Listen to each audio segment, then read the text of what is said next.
Chapter 36.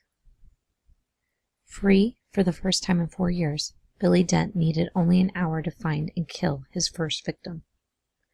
The sheriff sent 2 cars to the Dent house, 1 to secure the Impressionists and 10 to Grandma, the other to pick up Jazz, Connie, and Howie. The second car had them on the scene in under 20 minutes. Melissa Hoover lay dead on the coffee table in her own living room, barely recognizable as herself, or as a female human being at all. Jazz took one look at the crime scene and spun around, pushing Howie and Connie out the door.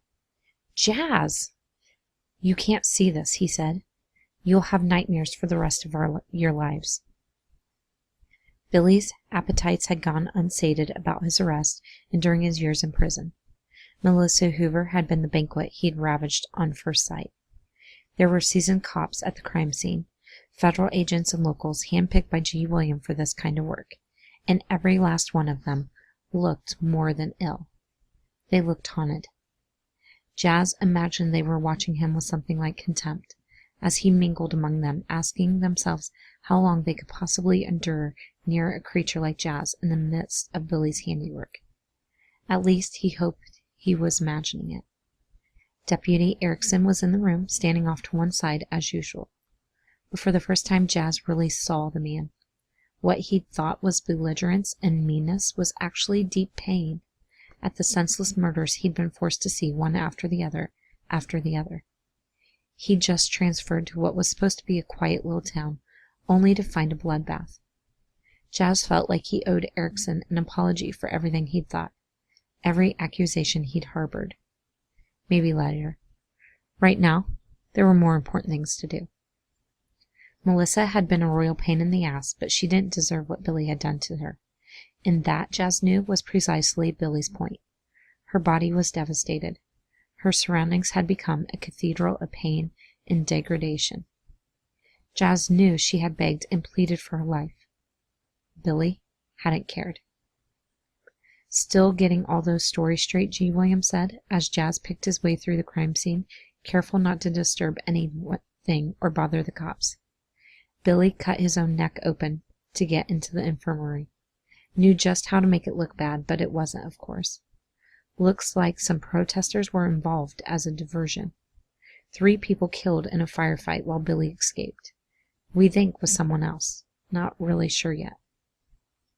We figure someone on the outside was keeping in touch with him, communicating with him, feeding him information through some kind of code in his fan mail.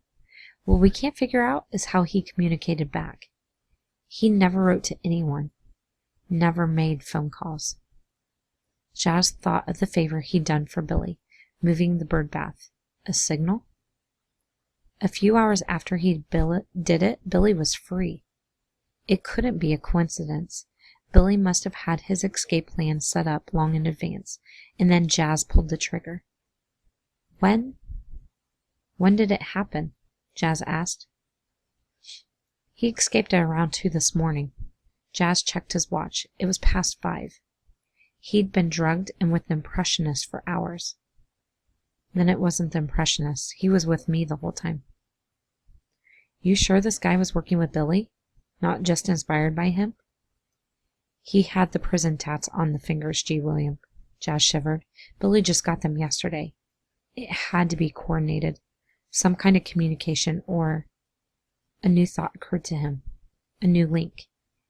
He didn't want to think it. He pushed it away deep into his brain, but it wouldn't go into the darkness. It flashed at him. G. William had some more details on Billy's escape, but Jazz couldn't listen to them just then. The details didn't really matter anyway. What mattered was the flashing thought, the one that wouldn't be ignored. Billy must have set all of this up before he even went to prison. He had admirers out there, after all. Crazies all over the country who worshipped him. Any combination of them could be out there on his behalf. He thought of the protesters outside Woonsocket. Thought of a nationwide movement. How many true believers were there? How many people would help his father? Jazz nodded, gnawing on his bottom lip. One of the cops had given him a blue windbreaker with police stenciled on the back to cover up his naked torso. and he pulled it tighter around himself as he watched the crime scene techs scurry about the house. Billy had left all kinds of evidence: hair, fiber, fingerprints, some saliva, of course, probably semen once the rape kit was done. Not that it mattered. He signed this, Jazz said, literally. G. William nodded. Yeah, pretty much. He knows we know it's him, and it doesn't matter. He doesn't care. He's not trying to hide. Of all the personas his father had taken on, the artist, Green Jack, hand and glove, gentle killer, this one, this pure Billy, frightened Jazz the most. He trashed her computer, wrecked her files. You're the only one who can take care of my mama while I'm locked up in here, Billy had said, and now he had seen to it that the only person who could have taken Jazz away from Grandma couldn't. He also left this. G. William held up a plastic evidence bag. Within was a sheet of paper filled with cramped writing. Jazz took it from the sheriff. Up close he could see a bloody thumbprint on it too. The stationery was from the desk of Melissa Hoover. The word desk was crossed out and replaced with death. The note read, Dear Jasper, I can't begin to tell you what a pleasure it was to see you at Waymarket. You've grown into such a strong and powerful young man. I'm so proud of what you will accomplish in this life. I already know you are destined for great things. I dream of the things we'll do together someday. For now, though, I have to leave you with this. Never let it be said your old man doesn't know how to repay a debt. Love, dear old Dad. And there was a postscript that made Jazz want to kill everyone in the room, himself included. P.S. Maybe one of these days we'll get together and talk about what you did to your mother. The police insisted on Grandma going to the hospital, and the doctors wanted to keep her for observation. Jazz stayed with her. He knew he needed sleep, but he couldn't. He was responsible for Billy's escape, for the death of a corrections officer, the wounding of 2 more, for the horrors visited upon Melissa Hoover. And if Billy could be believed, maybe for his own mother's death. G. William had asked about that bit in the letter about repaying a debt. Jazz made a split-second decision not to tell G. William about the bird bath.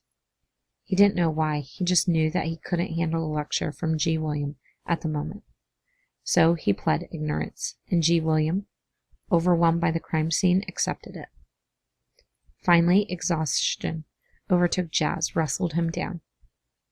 He slept fitfully in a chair next to near Grandma's bed.